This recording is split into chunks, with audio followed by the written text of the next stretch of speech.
Все началось на рассвете, когда 30-летний Алекс вышел из своего дома на окраине небольшого городка в штате Мэн. Он часто ходил по тропинкам старого леса, который начинался буквально в миле от его крыльца. Семья уже привыкла к этим променадам, ведь Алекс не отличался любовью к экстремальным маршрутам. Обычная короткая прогулка среди высоких сосен и дубов в поисках свежего воздуха и тишины. В этот раз он не взял с собой даже телефон, объяснив супруге, что хочет отдохнуть от всего лишнего. На нем были только легкая куртка, пара джинсов, ботинки и бейсболка с надписью «Старый Форд», доставшийся ему на память от деда. 6 утра, лес окутан холодной дымкой. По тропе Алекса провожает лай соседской собаки и еле слышимый голос жены, который затерялся в прохладном воздухе. Через полчаса он перестал быть видимым среди деревьев, и никто бы не заметил в этом ничего странного, если бы не одно «но». Алекс не появился дома к завтраку, а потом и к обеду. К полудню его супруга начала вспоминать, что обычно он возвращается уже к 9, максимум к 10 утра, ведь ходить долго по этим местам особого смысла не было. В лесу не водилось опасных животных, а маршруты были известны наизусть всем местным. К часу дня тревога нарастала. Сначала жена самостоятельно обошла тропинку, несколько раз окликнула его по имени и даже звонила соседям, предполагая, что, может быть, он вспомнил о каком-нибудь поручении. Но нигде его не было. Шли минуты, и обычная рутина дня стремительно превращалась в кошмар. Тревога в голосе семейных друзей усилилась, когда они услышали, что Алекс ушел налегке и без телефона. Вскоре к розыску подключились 2 соседей, а затем и местный лесник, который отлично знал каждую тропу. К 2 часам дня на просторах леса уже работала поисковая группа из 6 человек. Они проверили 3 основных маршрута, громко звали Алекса, прислушивались к каждому треску веток и шороху под ногами. В это же время супруга попыталась дозвониться до его родителей и брата, которые жили в соседнем городке.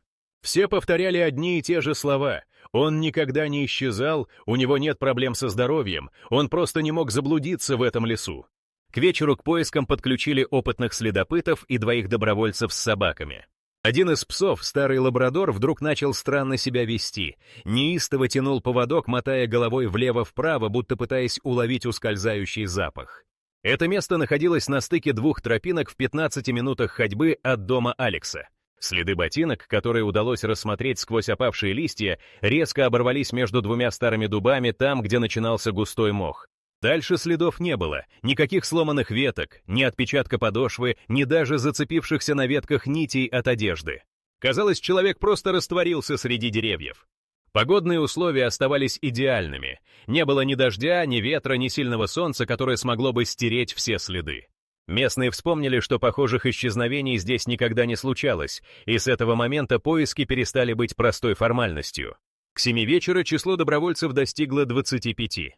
Все участники цепочкой двигались вдоль лесных троп, переглядывались, повторяя, что нужно продолжать искать, ведь в таких случаях каждая минута могла быть критической. Когда закат начал окрашивать верхушки деревьев красноватыми бликами, в лесу воцарилась непрошенная тишина. Искатели чувствовали странное напряжение, будто сама природа затаила дыхание, ожидая чего-то необычного.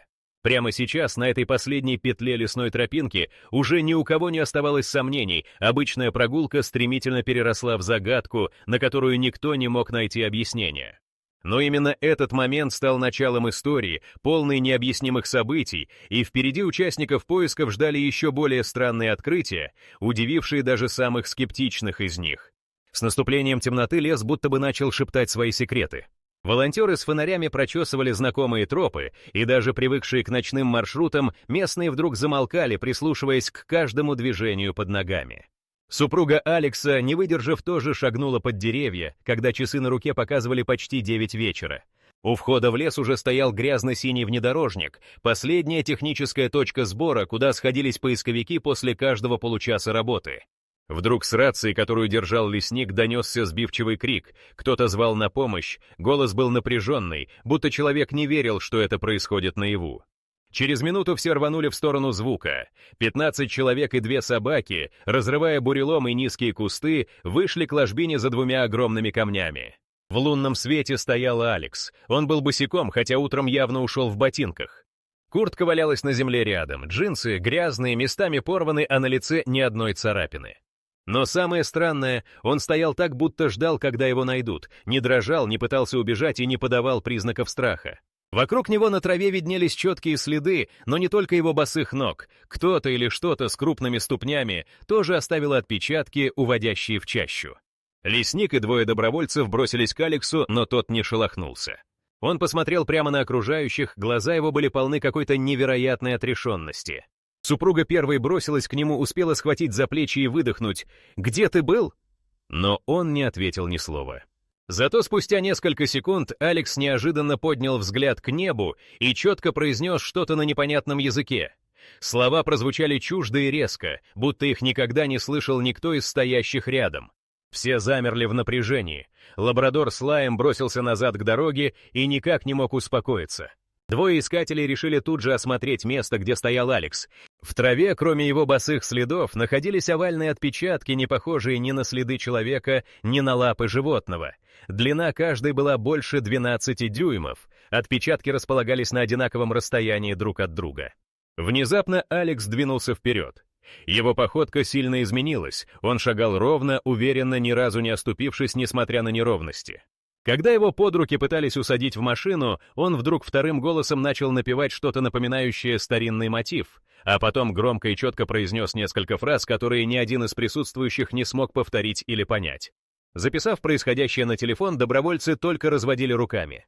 В доме, чтобы переодеть Алекса и согреть, супруга попыталась задать ему вопросы: как он оказался без обуви, почему молчит, где был все это время. Но он отвечал короткими фразами, либо на английском с непривычно чужим акцентом, либо вперемешку с другими словами. Через несколько минут Алекс неожиданно продемонстрировал способности, которых за ним никто раньше не замечал.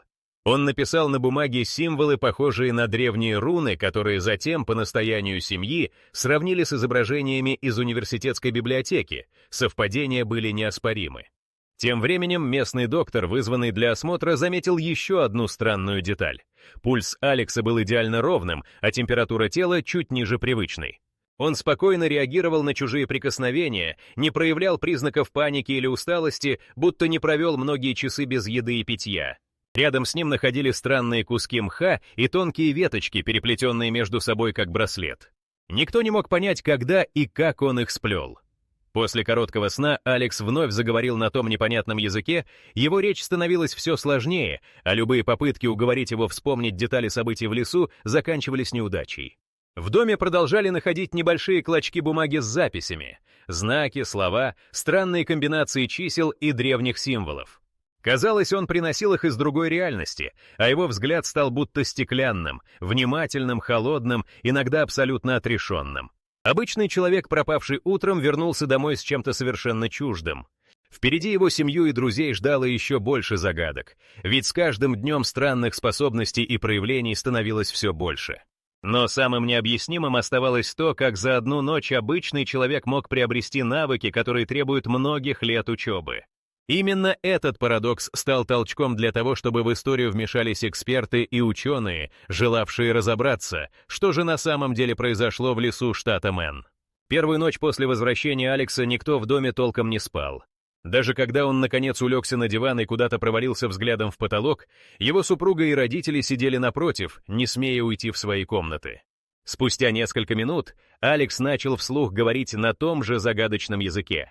Слова лились стройно, плавно, интонации менялись так, будто он декламировал стих или вспоминал давно выученную молитву. Этот поток длился не меньше 15 минут, и каждый слог звучал непривычно даже для тех, кто когда-то изучал иностранные языки в школе. Поначалу родственники решили, что он просто бредит после стресса, но когда Алекс вдруг тихо усмехнулся и записал на листке какую-то длинную фразу, все замерли в удивлении. На следующее утро в доме появился местный учитель истории мистер Хорн. Пригласили его специально, в надежде, что человек с образованием сможет понять хоть что-то из непонятных слов. Услышав, как Алекс в полусне повторяет странную скороговорку и выводит на бумаге изогнутые знаки, Хорн только развел руками и сказал, что это не похоже на ни один из современных европейских языков. Записи тут же сфотографировали и отправили в местный колледж. Там знали профессора лингвистики, который много лет занимался древними письменами. Пока шло ожидание ответа, Алекс неожиданно начал реагировать только на фразы, произнесенные на том же загадочном языке.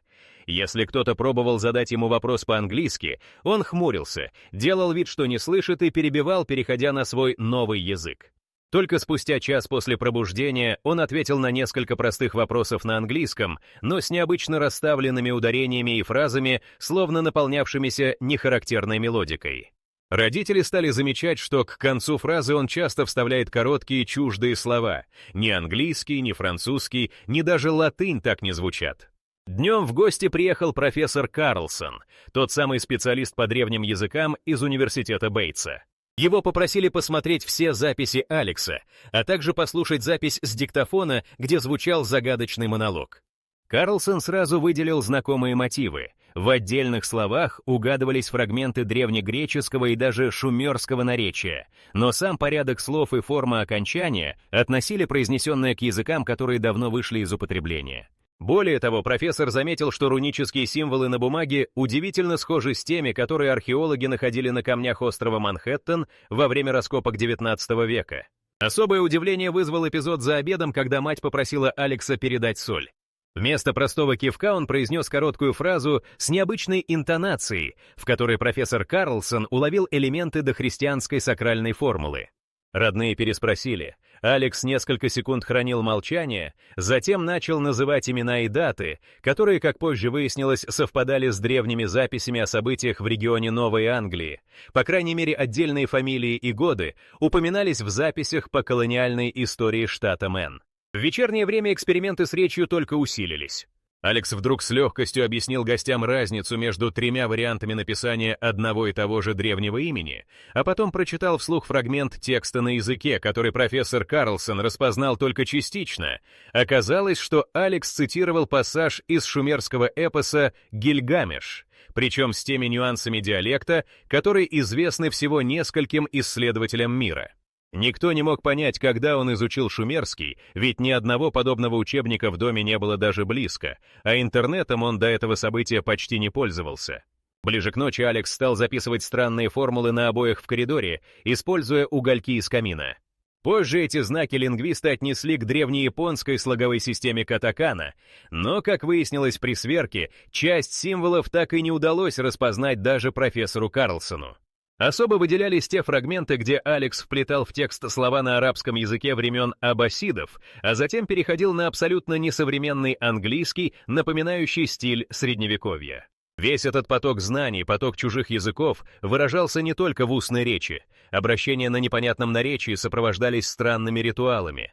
Алекс будто бы ощущал порядок слов руками, жестикулировал, рисовал круги в воздухе и неожиданно мог точно назвать количество страниц в книге, стоявшей на полке у его отца. Семья фиксировала на видео каждую подобную сцену, ведь происходящее явно выходило за рамки обычной амнезии или шока. К утру следующего дня список языков и письменных символов, к которым Алекс имел отношение за прошедшие часы, увеличился до 7. Специалисты университетов прислали свои заключения, и среди них оказались элементы древнегреческого и латыни, шумерские руны, символы иберийского народа Балеарских островов и даже редкие викингские надписи с территории Гренландии. Никто из присутствующих не мог объяснить, как человек, не обучавшийся ни одному из этих языков, вдруг начал ими свободно пользоваться. Многие подчеркивали, получить такие знания обычным способом невозможно. Обычно освоение хотя бы одного древнего языка занимает десятки лет. Эксперименты с речью, письменностью и даже старинными песнями продолжались, в доме стало неуютно из-за бумажек, покрытых загадочными параграфами и странных ночных шепотов. Именно в эти часы эксперты начали подозревать, что изменения в поведении Алекса могут быть связаны с глубокими процессами в мозге, не поддающимися простой логике. Впереди его ждали медицинские обследования, которые удивили даже опытных докторов. С самого утра Алекс почти не реагировал на родных, вместо ответов он продолжал выводить на бумаге странные символы и время от времени бормотал бессвязные фразы на непонятных наречиях. Семья обратилась к местному врачу, доктору Питерсу, который первым предложил пройти полное медицинское обследование. Его поведение насторожило даже опытного доктора. Внешне Алекс выглядел бодро и абсолютно спокоен, несмотря на бессонную ночь и отсутствие пищи. Давление оставалось стабильным, пульс ровным, температура тела чуть ниже привычной, но в пределах допустимого. Доктор настоял на доставке Алекса в городскую клинику, чтобы провести полное компьютерное сканирование мозга и серии неврологических тестов. Уже по дороге в клинику Алекс неожиданно развернул длинный сверток. Это была бумага, на которой он с утра выводил линии и спирали. Он быстро написал еще несколько строчек, а потом вдруг начал комментировать дорожные знаки и названия деревень на древнелатинском, добавляя в речь слова из шумерского словаря. Профессор Карлсон, поехавший вместе с семьей, записал происходящее на диктофон. В приемном покое клиники сотрудники заподозрили тяжелую форму амнезии или психотическое состояние. Но когда Алекс сдал стандартные тесты на внимание и память, результаты ошеломили. Он безошибочно вспоминал сложные цифровые последовательности, повторял длинные списки слов на разных языках, а уровень концентрации у него оказался выше, чем у большинства пациентов за последние годы. Доктор Питерс с удивлением отметил, что Алекс запомнил расположение каждого предмета в кабинете и мог в точности пересказать диалоги, которые слышал за последние сутки. К середине обследования подключились неврологи из Портленда. Для морфологического анализа использовали оборудование, способное регистрировать малейшие сигналы электромагнитных импульсов мозга. Врачи снимали электроэнцефалограмму. В момент, когда Алекса попросили прочесть вслух 3 поразительно сложных текста на древнегреческом, кривая мозга показывала пики активности, характерные для людей с высочайшими когнитивными способностями. Один из специалистов прямо на графике отметил, уровень синхронизации полушарий совпадает с тем, который встречается у мировых чемпионов по запоминанию информации. Магнитно-резонансная томография продемонстрировала идеально развитые нейронные связи. Среди заметных аномалий необычно толстый корпус колосса, структура которого больше свойственна людям с выдающимися математическими и творческими способностями.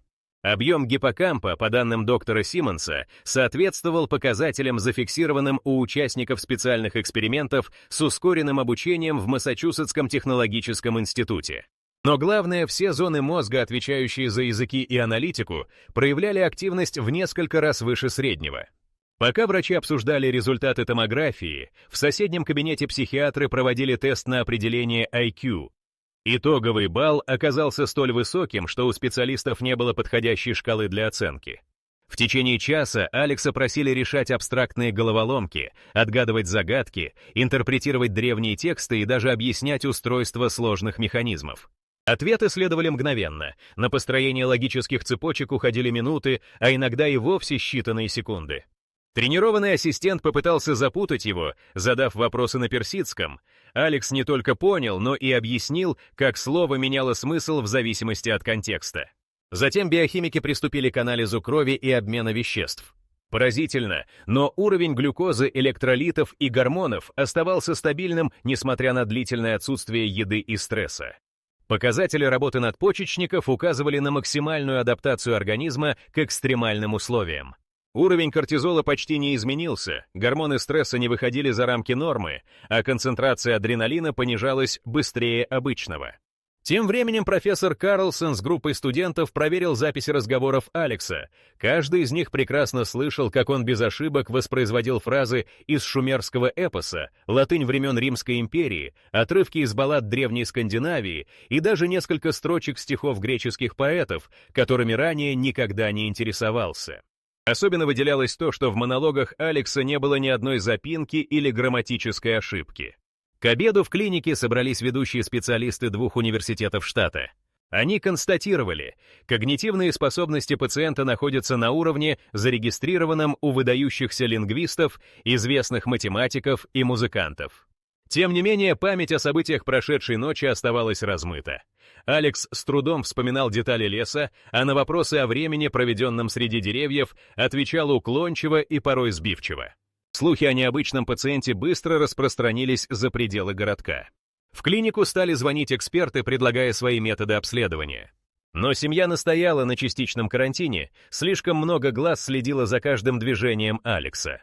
Именно в этот момент один из неврологов спросил, не исключена ли еще одна аномалия, ведь отмеченные изменения мозга могли быть только верхушкой айсберга. Он предложил провести полное функциональное МРТ в состоянии сна, чтобы сравнить активность мозга во время загадочных эпизодов.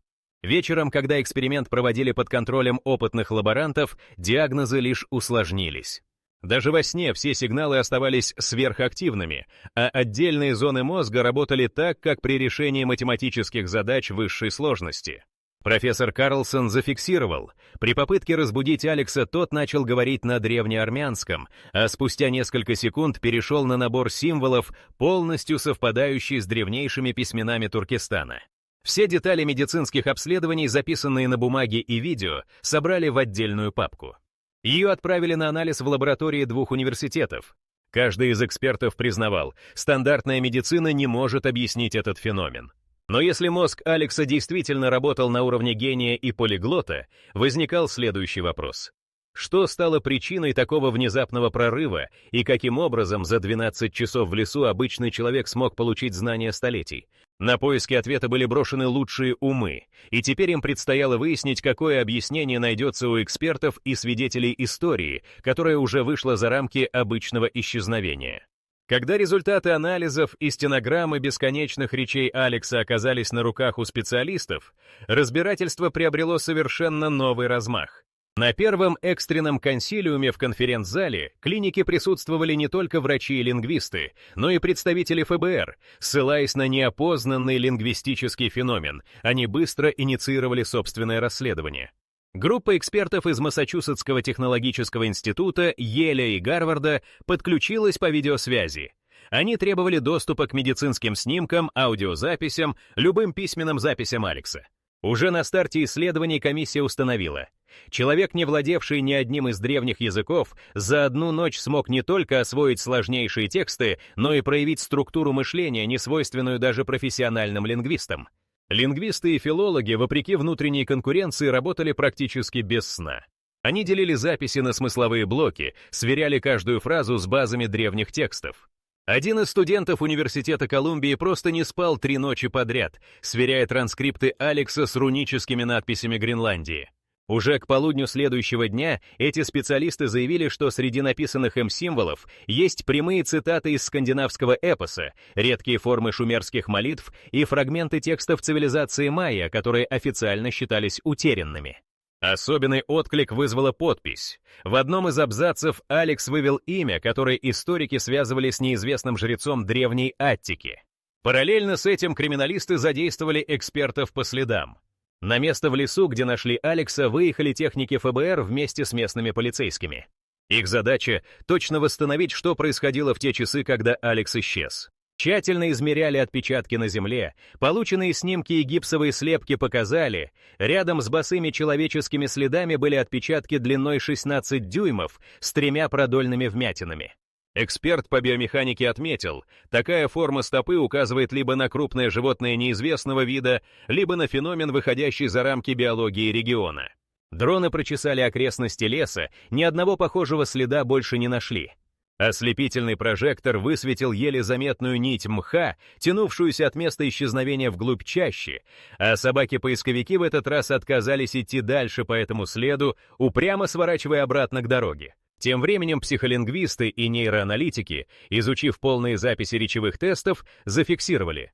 Уровень владения языковыми структурами у Алекса соответствует носителям, прожившим в анализируемой языковой среде всю жизнь. Один из приглашенных европейских экспертов, профессор Ван дер Мер, заявил, подобный уровень возможен только либо при полном погружении, либо при неврологическом сдвиге, неизвестном современной медицине. Его ассистенты по видеосвязи тут же прислали свернутые свитки с перечнем фраз, использовавшихся на территории Древней Персии и в храмах Египта в эпоху до новой эры. Алекс безошибочно читал и переводил их на английский, моментально объясняя тонкости грамматики. Одновременно с научными обсуждениями к расследованию подключили независимых свидетелей.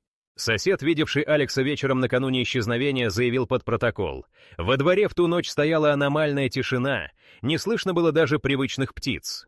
Женщина из дома напротив утверждала, что видела бледное зеленое сияние в районе того самого лесного стыка, где обследовали следы. Лесник-ветеран, участвовавший в первых поисках, под присягой сказал: «Я служу здесь 30 лет, но впервые вижу, чтобы человек исчезал с идеально ровного участка без единого следа и возвращался босиком, да еще и живым». На этом фоне неврологи из Бостона срочно отправили в клинику нового куратора, доктора Линча, который за свою карьеру встречался с несколькими редкими случаями феноменального пробуждения когнитивных способностей. Он настоял на проведении тестов сна с полной видеофиксацией. В течение 2 ночей подряд Алекс не только говорил на древних языках, но и в полусне выводил руны на стекле и кафеле. Лаборанты фиксировали каждое движение, чтобы затем сопоставить их с известными археологическими описаниями. Фрагменты этих рисунков позднее показали специалистам из европейских музеев. Идентификация подтвердилась. Кроме научных мероприятий, семья Алекса постоянно принимала звонки от тех, кто утверждал, что в регионе раньше происходили странные случаи.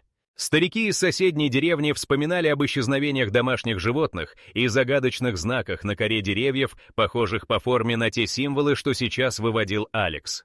3 подростков показали фотографии светящихся шаров, которые они сняли на телефон за 2 суток до исчезновения мужчины в том же лесу. Специалисты по атмосферным явлениям из Нью-Йорка, изучив фото и собрав отчеты, выявили резкий скачок электромагнитной активности именно в том районе за ночь пропажи. В завершении дня организовали очную встречу всех экспертов, лингвистов, неврологов, следователей, биохимиков, а также представителей местных властей. Каждый из них представлял свои материалы: медицинские заключения, лингвистические карты, фотоанализы следов в лесу, свидетельские показания и видеозаписи ночных экспериментов. Итоговый доклад, который передали в штатное научное бюро, содержал одну простую формулировку: феномен Алекса нельзя объяснить ни медициной, ни лингвистикой, ни криминалистикой. Все признаки указывают на нечто, что выходит за рамки известных науке процессов. Но пока эксперты спорили, выставляли гипотезы и анализировали данные, главная тайна 12 часов в лесу оставалась нераскрытой, требуя обратить внимание на самую загадочную часть истории: что же действительно произошло среди старых сосен и мха, и почему именно этот человек стал переносчиком древних знаний, которые никто не должен был помнить. Пока следователи, ученые и семья Алекса ждали результатов новых экспериментов, специальные группы продолжали детальный разбор самого леса, где мужчина исчез на 12 часов. Местные полицейские, вооруженные фотографиями следов и картами аномальных зон, вместе с экспертами-ботаниками и технической командой ФБР шаг за шагом обследовали квадрат за квадратом весь участок между дубами и махровым мхом. Одной из первых находок стали небольшие нити зеленого лишайника, вплетенные в землю кругами. Каждый такой круг диаметром около 6 футов и всего в нескольких ярдах от места, где видели отпечатки ног Алекса и странного существа с огромной ступней. Экспертиза показала, мох рос быстрее обычного почти в 2 раза, а состав почвы изменился, за ночь уровень минералов заметно вырос. Лесорубы, которых подключили к работам с рассветом, обнаружили на высоте чуть более 7 футов от земли глубокие царапины на коре дубов, борозды, будто оставленные когтем или мощным металлическим инструментом. Лабораторный анализ выявил следы старого окисления, но эксперты из Техаса подтвердили: глубина и форма царапин нетипичны для местных животных или инструментов, используемых в лесном хозяйстве. Камни вокруг точки исчезновения покрывала тонкая пленка неизвестного вещества, похожего на глину, в которой содержались необычные соединения редкоземельных металлов.